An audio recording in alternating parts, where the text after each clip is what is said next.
Hi everyone, COVID-19 has affected so many of us mentally and also our self-confidence.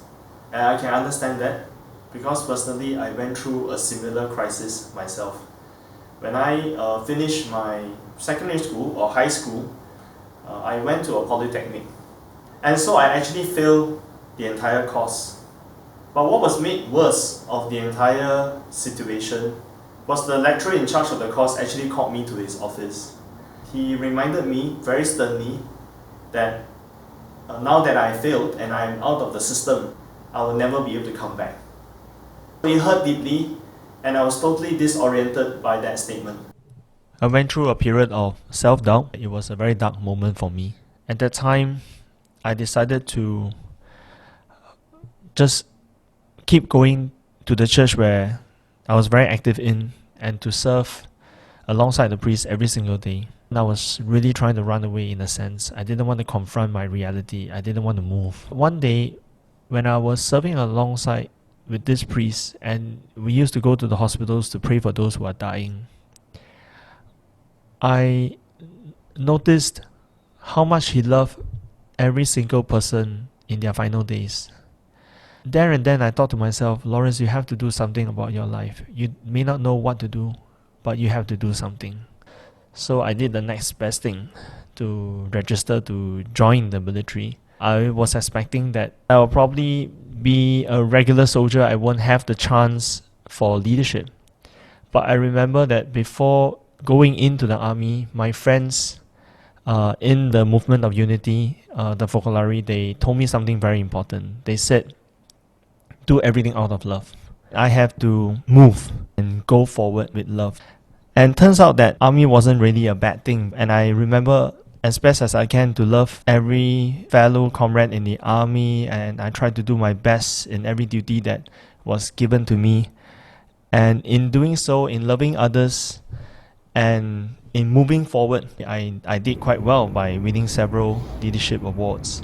This entire experience from being disoriented, being thrown off balance, and then again, by moving forward, by loving, I found myself, that really became a very useful guiding principle. And I know that as I traveled around the world over the last 10 years, especially when I had the chance to meet with so many young people, young professionals, I know that many young people share the same concerns as well. And I think in all the interactions that I've had with every one of you, there's always these three questions. How do I know my purpose? How do I know where to go? How do I know what to do? I don't think a specific answer can be given to any one of us, just like what I've experienced. But I do believe that every one of us has that special ability to find ourselves again. The best way to find ourselves is to move forward, is to make a decision. I like to share with everyone what I call the idea of personal core. Looking back from that moment of crisis, then finding myself going into the army, and then later on coming out, studying design, going into business as entrepreneurship, and having this privilege of meeting presidents, Pope, many business friends, I realized that it was not by chance. There was a lot of element of choice, personal awareness, and this ability to see that you always need to be the first one to reach out to others rather than wait for others to reach out to you. But then again, it's not easy because we live in a world with a lot of people. How, with the billions among us, are we going to stand out? Are we going to be able to say, here I am, I'm here, ready to make a difference to you? And in doing so, we can then find our career, we can then find our vision, we can then find out what we are meant to do. So I like everyone to imagine that each one of us is like a light. Now the difference is, probably for a lot of us, we struggle at being able to maximize our luminosity of our light, but everyone is given that same ability to be at 100%. I would say that most of the time it requires a level of choice. I call this the 10 levels of personal luminosity. Probably when you start out, you're a spark. Then if we are able to find ourselves and we are able to make a difference to those around us, being clear about what we are strong at, what we are not strong at, who do we always need in order to build something meaningful, then we might become a lamp. then ultimately they are the few in history who are like lighthouses, who show us the way, who blaze the path and show us that we can always be greater than our imagination. So maybe for a number of us that's Steve Jobs, and also we would agree that Tim Cook is a great example, a great leader. But then again, it's not about comparison, but it's about finding our place in the world and making a difference. But the most important thing is to be able to light up and to enable that light to be of value to the people around us. So let's start off with identifying how do we know and understand more about each one of us as a personal torch or light. So I would suggest that, and something that has worked for me, is to always try to ask yourself, what is your personal purpose? In a lot of advice I have given to young friends, I've always asked, what do you believe in? What are you good at doing?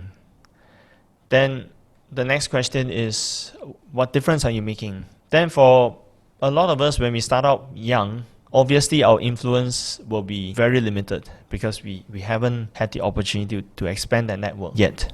Personally, I was inspired by Italian lady Chiara Lubich. She dreamed about building a united world. And that dream has never left me. So for my own personal core, I've always wanted to make this my personal purpose. And I looked at myself, even then, when I was coming out of this disorientation, I understood that, okay, I was interested in design. I was already very used to speaking to crowds. I was an organizer. I would say that those set of skills and capabilities is what I deem as valuable and important. What I believe was the difference was this ability to bring together design and unity. I didn't know what career I could make out of it, but I knew that was what I felt was what made me different at that time. Then the beliefs that I value and I treasure is my faith, design, movement for a united world. And looking back, this became a very useful formula to guide how I spend my time. And I think every young person should really consider how they spend their time, because when you are young, you have a lot more time. It's very important to be deliberate about the use of time. Of course, at that time, I really started the business, but I gave time to the causes or the organizations that I believe in. So I gave a lot of time to the design industry, to the interfaith movement, to anything that furthers the construction or the building of a united world. And that became a very unique network for me. And in turn, it helped me to strengthen my personal skills.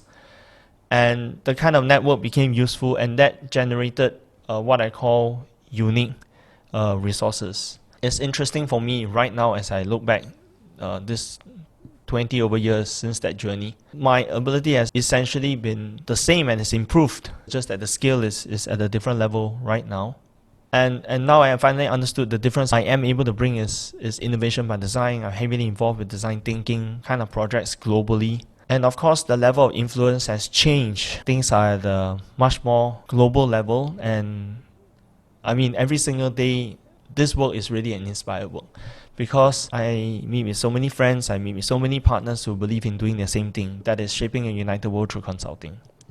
And what gives me the greatest sense of joy is that I'm able to do this and contribute to a united world. If I can summarize, here are some of the questions that I have asked myself, and that's something that you can use to ask yourself, what is your purpose? What's your personal guiding formula? Then to go down and look at your ability. What are your personal capabilities in terms of hard and soft skills? What have you been able to deliver for others in your environment?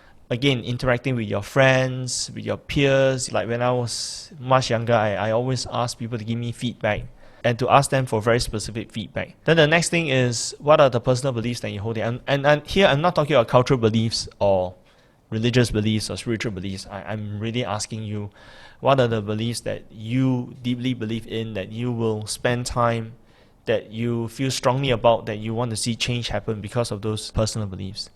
Then the next thing is, what networks are you involved in to further your beliefs? What is your unique differentiation as a team player? And finally, what difference are you making in the lives of friends and organizations? It doesn't have to be big. again, interacting with your friends, you will know the truth about what they think about you and how you have been able to make a difference in their lives.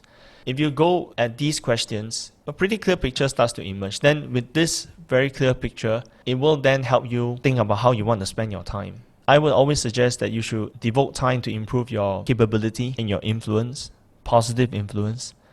And especially in this moment of COVID-19, it's really important to be positive. What was a really important lesson looking back at the advice that was given to me to say love? Instead of going to the army at that time, I could have been very negative, depressed, and because I went in with joy and I went in to try to love, it really generated a lot more positive effect for myself. Even though this is a great moment of unemployment and retrenchment, find time to give something, to give without expectations, but to give freely to the networks that further your cause or further your beliefs. And I think that there is a difference between trying to network for the sake of yourself as compared to trying to build a network because you love others and because you believe in your cause that is valuable, that is authentic, and that's important for now and into the future. I think what you see as I've experienced when I've given time at interfaith networks, or whether it's movements for unity or whether it's a design industry, people always react very positively and people want to help you. Like I received so much help when I was an entrepreneur starting in the design industry. I received so many great advice from fellow entrepreneurs. I've also received a lot of great advice from the interfaith network. A lot of wonderful leaders who have given me personal feedback to improve myself. So when you give, not just for yourself, when you give and you build a network that is also for others, you win in a very big way. Then it will be very useful to only accumulate the right experiences and partners that can result in what I call unique resources. So don't just look at things from a money terms point of view. Resources include contacts, leaders that you can meet, people that you can know. And if you are able to master time and how you spend time in terms of network and how you shape your present time in order to nurture unique resources, then I would say that at the end of the day, what is the moment of truth you need to know? Whether after many years of doing this, did you find a better self, which is you, instead of someone you don't recognize? And I think if you can look in the mirror after 20 years, after 40 years, you find a better you, then you have found your own personal core.